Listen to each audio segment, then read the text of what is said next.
Maximum ప్రతి ఒక్కరికి తెలుసు అనమాట. చాలా ఫేమస్ గురూజీ. సో ఆ గురూజీ ఎవరో కాదు, శివరుద్ర గురూజీ అనమాట. సో ఫస్ట్ ఒకసారి ఆ గురూజీ గారిని మీ అందరికి పరిచయం చేస్తా. సో నమస్తే గురూజీ. నమస్కారం మిత్రమా, బాగున్నారా? ధర్మరక్షణకై మీలాగే అన్ని కార్యకలాపాల్లో తిరుగుతూనే ఉన్నాము. సో ముఖ్యంగా గురూజీ, ఈరోజు మన స్టూడియోకి పిలవడం ముఖ్య ఉద్దేశం ఏపీ ఎన్నికలు. సో ఈసారి ఏపీ ఎన్నికల్లో సీఎం ఎవరు కాబోతున్నారు, సో అక్కడ సిచ్యువేషన్స్ ఏ విధంగా ఉన్నాయి, సో ప్రజలకి వాళ్ళ జాతకం ప్రకారం తెలుసుకునే ప్రయత్నం అయితే చేద్దామని చెప్పి మిమ్మల్ని పిలిచిన గురించి. సో ఓకేనా? మంచి ప్రశ్నలు. ఓకే గురించి. So first Chandrababu Naidu CM అయితే ఏపీ ఏ విధంగా ఉంటుంది?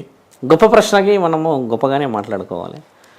చంద్రబాబు నాయుడు గారు మనకి పరిపాలన అంటే ఆంధ్ర తెలంగాణ రాష్ట్రాలు విడిపోక ముందుకు కూడా ఆయన గారు కొద్ది కాలం పాటు రెండు రాష్ట్రాలని సీఎం స్థాయిలో అనుభవించారు, అంటే ముఖ్యమైన పదవి.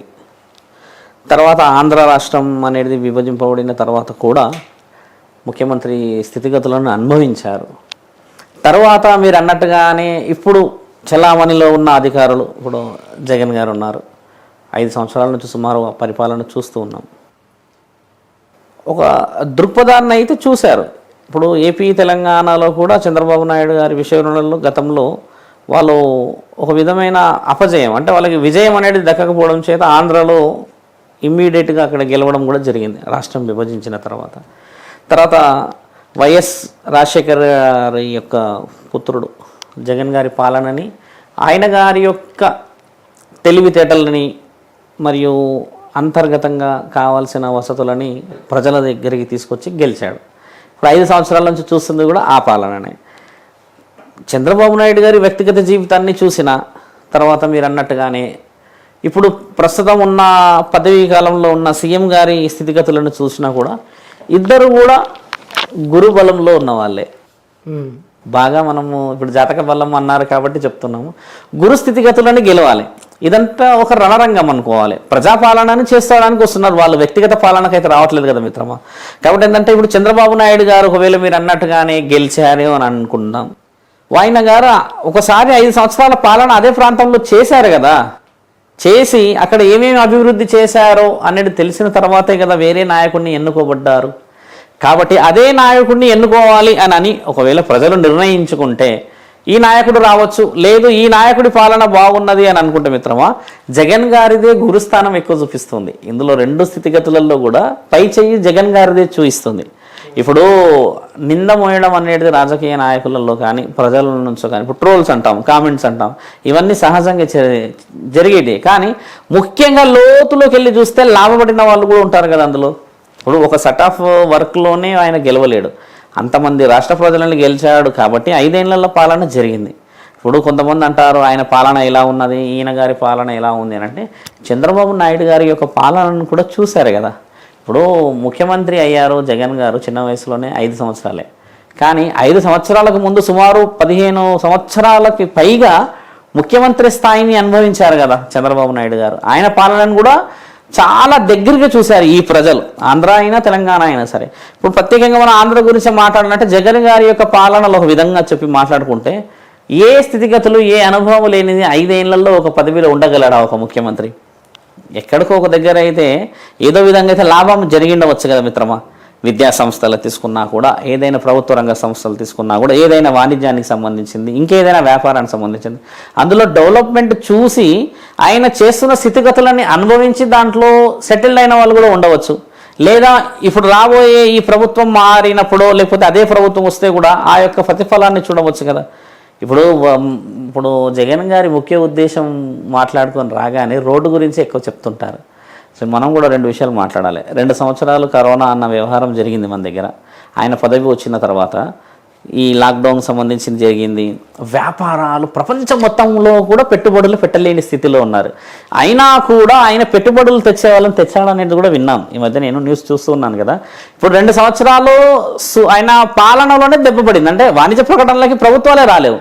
అలాంటి దాంట్లో ఇప్పుడు ఉన్న 3 సంవత్సరాల్లో గత ప్రభుత్వం చేసిన ఏదైనా చిన్న పెద్ద కార్యక్రమాల్లో కానీ, అప్పులే కానీ, ఇంకేదైనా వెసులుబాట్లే కానీ, అందుబాటులో రాదు పథకాలే కానీ ఏవి కూడా రాని సమక్షంలో ఈ 3 సంవత్సరాలు పాలన చేసినప్పుడు జగన్ గారు ఈ 5 సంవత్సరాలు 2 సంవత్సరాలు ఒక విధంగా చూస్తే బయట నుంచి ఏ పెట్టుబడులు రాలేవు.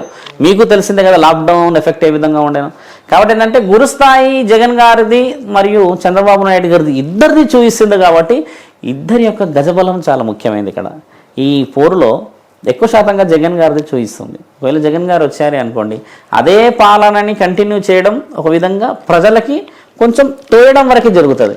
లేదు ప్రభుత్వం మారింది అనుకోండి, మళ్ళీ బంతి వెనక్కి తీసి ముందుకు తీసుకెళ్లాల్సిన పరిస్థితిలో మోసపోయినా కూడా నష్టపోయినా కూడా ఏదైనా వెసులుబాట్లు అందని వాళ్ళు ఎవరు మిత్రమా? సామాన్యమైన ప్రజలే. అంటే ఇక్కడ వేత్తలు అంటే రాజకీయ వేత్తల్లో మార్పు వచ్చినా కూడా మార్పు రాని వ్యక్తులు సామాన్యమైన బ్రతుకులే కదా. కాబట్టి ఆల్రెడీ ఉన్న ఒక లీడర్, ఇప్పుడు ఉన్న వైఎస్ గారే వచ్చారే అనుకున్నా కూడా జగన్ గారు, ఆయన కొన్ని విషయ వివరణలో విద్యా సంస్థలు కానీ ఇంకే విషయాల్లో అన్ని వాణిజ్య ప్రకటనలు తెచ్చిపెట్టుకున్నారు. ఇకపైన అవి సుస్థిరంగా ముందుకు రావచ్చు. అంటే గజబలం కనబడుతుంది కదా అక్కడ. గురుస్థాయి అంటారు దాన్ని. ఓకే, గురుస్థాయి జగన్ గారికి ఎక్కువ ఉందంటారు. ఎక్కువనే కనబడుతుంది. ఇద్దరి స్థాయిలో హోరాహోరీ, ఇదే నియమ నిబంధనలు అంటారు దాన్ని. కార్యకలాపాలు ఎలా అంటే ఇప్పుడు మీరు నేను ఒక యుద్ధంలో దిగుతా శంకర, నీవు నేను ఓడిపోయాను అని నిర్ణయించబడేది ఆఖరి క్షణం వరకు. ఇప్పుడు జగన్ గారు గురుస్థాయి ఉన్నది అని అన్నాను, అలాగే చంద్రబాబు నాయుడు గారు కూడా ఉన్నది అని అంటున్న ఆ క్షణాన్ని ఏ క్షణమైనా లాస్ట్ క్షణం ఒక ఓటుతో మారవచ్చు. ఇదే చంద్రబాబు నాయుడు ముందుకు పోవచ్చు, లేదా ఇదే జగన్ గారు ముందుకు పోవచ్చు. ఈ స్థితిగతులు చాలా ముఖ్యమైనవి ఇక్కడ. ఇప్పుడు మీరు అన్నట్టుగా సో ఇప్పుడు చంద్రబాబు నాయుడు మళ్ళీ గెలిస్తే సో అగ్రికల్చర్ కానీ పంటలకు సంబంధించి ఏ విధంగా ఉంటాయి ఇవి? చూడండి, ఇప్పుడు మనం మీకు ఒక చిన్న విషయం ఏం చెప్పానంటే 15-16 సంవత్సరాలు ముఖ్యమంత్రి స్థాయిని చూశారు ఆయన. వాణిజ్య ప్రకటనలు కానీ తర్వాత కొన్ని ఏరియాస్లో జరిగిన అభివృద్ధిని చూస్తే చంద్రబాబు నాయుడు గారు వచ్చేసి దిట్టమైన పనులు చేశారు కొన్ని. అయితే రాష్ట్రం విభజించబడిన తర్వాత మనకు ఎక్కువ శాతంగా ఏంటంటే మిత్రమా, డబ్బు యొక్క కొరత ఏర్పడింది. రాజధాని గురించి మాట్లాడుకుంటే విజయవాడలో ఆ ప్రాంతాన్ని చూస్తే మిత్రమా, మొదటి 5 సంవత్సరాల్లో చంద్రబాబు నాయుడు గారు చూయించుకునే స్థితిగతులు రాలేవు అక్కడికి. ఎందుకంటే ఒకసారి రాష్ట్రంలో ఉన్న ఏదైతే బడ్జెట్ ఏదంటే ఆదాయం చూస్తామో, రాష్ట్రం విభజించిన తర్వాత మన రాష్ట్రానికి కావాల్సిన వసతులన్నీ ఒక దగ్గర ఉంటే తెలంగాణలో, ఆంధ్రాకి వెళ్ళిన వసతులు వేరే ఉన్నాయి. ఆయన గారు కూడా అక్కడ పుంజుకోవడానికి 5 ఏళ్ళు పట్టింది. ఆ లోపు మనకి ప్రభుత్వం మారిపోయింది. ఇప్పుడు అదే స్థితిగతులు మళ్ళీ ఏర్పడతాయి. ఇప్పుడు ప్రభుత్వం ఇప్పుడు వైఎస్ గారి యొక్క పుత్రుడు జగన్ గారు చేసిన కార్యకలాపాలన్నీ ఒక స్థితిగతుల్లో ఒక సెటప్లో ఉన్నప్పుడు మనం ఇంకో సెట్కి తీసుకెళ్ళాము. ఇప్పుడు పాలన మారింది అనుకోండి, మళ్ళీ అదే పాలన రాసి పెట్టాల్సి వస్తుంది. అంటే మళ్ళీ మొదటి నుంచి చేయాలి కదా మిత్రమా. అంటే గతంలో లాగానే కరువులు మళ్ళీ ఏర్పడతాయి. నష్టం అనేది జరగదని గ్యారంటీ ఎక్కడ లేదు కదా. ఆల్రెడీ రాష్ట్రం కొన్ని అప్పుల్లో మునిగి ఉంది, వ్యాపారవేత్తలు లేరు, ఉద్యోగాలు లేవు, ఇంకా ఎన్నో చిన్న చిన్న విషయ వివరణలో ఉన్నప్పుడు చంద్రబాబు నాయుడు గారు సీఎం అయ్యారే అనుకుందాం. ఈయన గారు కూడా పరిపాలన అనేది మళ్ళీ ఒక ట్రాక్లోకి తీసుకురావడానికి సమయం పడుతుంది కదా శంకర. అంత మన ఓపిక ఉందంటారా? ఇప్పుడు ఉన్న మీరైతే అన్ని ఇంటర్వ్యూ చూసి వస్తారు, చేసి వచ్చారు, చాలా మందిని కలిసి వచ్చారు, ఆంధ్రాలో ప్రత్యక్షంగా చూశారు కాబట్టి స్థితిగతులు మీకు కనబడుతున్నాయి కదా. కొత్త ప్రభుత్వాన్ని ఒకవేళ ఆశించింది అనుకోండి, ప్రజల చేతిలో ఉంటుంది. పాత ప్రభుత్వమే ఆశించింది అనుకోండి, ఆయన గారి వివరణలో ఎంత గొప్ప ఉన్నదని చూడగలిగే స్థితిలో ఉన్నారు మానవులు. సో అంటే చంద్రబాబు నాయుడు సీఎం అయితే సో మళ్ళీ అంటే పాతకాలంలోకి వెళ్ళాల్సిందే. సో మళ్ళీ అవే పంట నష్టాలు, కరువులు ఇవన్నీ వస్తాయని చెప్తున్నా. ఓకే, సో ఇప్పుడు మళ్ళీ రెండోసారి వైఎస్ జగన్మోహన్ రెడ్డి సీఎం అయితే ఈ విధంగా ఉంటుంది. మంచి బలమైన ప్రశ్న. చూడండి, ఇప్పుడు వైఎస్ గారి యొక్క కొడుకు వచ్చారు, బాగా పాలన చేశారంటే రాజశేఖర రెడ్డి గారి యొక్క పాలనను కూడా గుర్తు చేసుకుంటాం ఎక్కువ తరుణంలో చూస్తే. ఇప్పుడు వైఎస్ రాజశేఖర రెడ్డి గారు ఉన్నప్పుడైతే పథకాలు కానీ తర్వాత ఇంకేదైనా విషయ వివరణలో చాలామందికి అందించారు. ఇప్పటికే చాలామంది అంటారు అప్పట్లో వాళ్ళు ఉండే ప్రభుత్వం కాంగ్రెస్ ఉన్నా కూడా వాళ్ళు చేసిన పాలనలో గెలుపు చూపించారు కదా ఎక్కువ శాతంగా. చాలామంది ఏమంటారంటే వైఎస్ గారు ఉంటే బహుశా ఈ విధంగా ఉండకపోయేది రాజకీయాలు ఇలా అంటుంటారు. అంటే ఆ మహనీయుడు ఏ గొప్పతనం చెయ్యంది అయితే ఎవరి మనసులో నుంచి ఆ మాట రాదు కదా మిత్రమా. కాబట్టి నేను చెప్పేది ఏంటంటే మిత్రమా, ఆయన గారి రక్తమే కదా ఇది. కాబట్టి మంచితనం ఉండదంటారా? ఇది కూడా ఆలోచించాలి మీరు. రక్తానికి ఉన్న విలువ అది. ఇప్పుడు మోసం చేశాడు, రోడ్లు వేయడు, మోసం చేయాలి అంటే మీరు ప్రశ్నించండి. ఒక రాజకీయ నాయకుడిని మీరు అడగండి. అడిగే హక్కు మనకి ఇచ్చారు ప్రభుత్వం నుంచి. అంతేకాని ఇప్పుడు ఓటు అనే విషయ వివరణకు వచ్చి ఈ ఓటు వల్ల నేను వేరే ప్రభుత్వాన్ని మార్చేసుకుంటాను, వేరే అది చేసుకుంటానంటే ఇప్పుడు రాజకీయవేత్తల అనుభవాన్ని కూడా చూడాలి. గతంలో జరిగిన గొప్ప కార్యక్రమాలు, గతంలో జరిగిన కార్యక్రమాల్లో ఎంత ఫలితాన్ని ప్రభుత్వాల నుంచి ప్రజలు పొందారో, ఎంతమంది పడ్డారో కూడా చూడడం ముఖ్యమైనది. చంద్రబాబు నాయుడు ప్రభుత్వంలో ఎంతమంది బాగుపడలేరు అంటారు? చాలామంది బాగుపడ్డారు కదా. కానీ ఎక్కడ ఇప్పుడు నష్టపోయారు? మళ్ళీ రాష్ట్రాలు విభజించబడ్డాయి అంటే అది నిర్ణయాలతోనే అయ్యింది కదా. ఇప్పుడు ఎవరి గురించి కూడా ఆలోచించాలన్నా కూడా ప్రభుత్వాన్ని ప్రజలు ఎన్నుకోవాలి. ఎన్నుకున్న దాంట్లో విజయ వివరణల ఇప్పుడు వైఎస్ గారే వచ్చారంటే అన్ని ట్రాక్లో ఉన్న విషయ వివరణలు అందుతాయి కదా.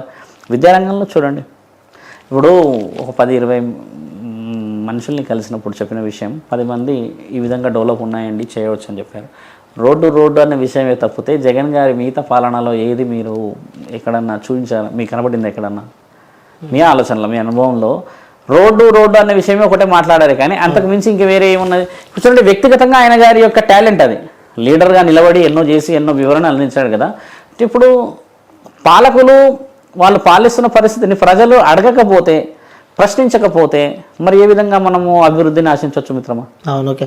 అగ్రికల్చర్ పరంగా, వ్యవసాయ పరంగా ఏ విధంగా ఉంటుంది అనుకో? అగ్రికల్చర్ పరంగా చూడు మిత్రమా, ప్రభుత్వాలు ఏది వచ్చినా, ప్రభుత్వం ఏ విధంగా పోయినా కూడా ఒక రైతుని ఆదుకునే స్థితిగతులు వచ్చే ప్రభుత్వమే ఇప్పుడు. ఎందుకంటే కరోనా వల్ల కానీ ఇంకేదైనా స్థితిగతులు కానీ, ఇప్పుడు మండుతున్న ఈ ఎండల వల్ల కానీ రానున్న వర్షాకాలంలో బీభత్సం సృష్టించే అవకాశాలు ఎక్కువ శాతంగానే ఉన్నాయి.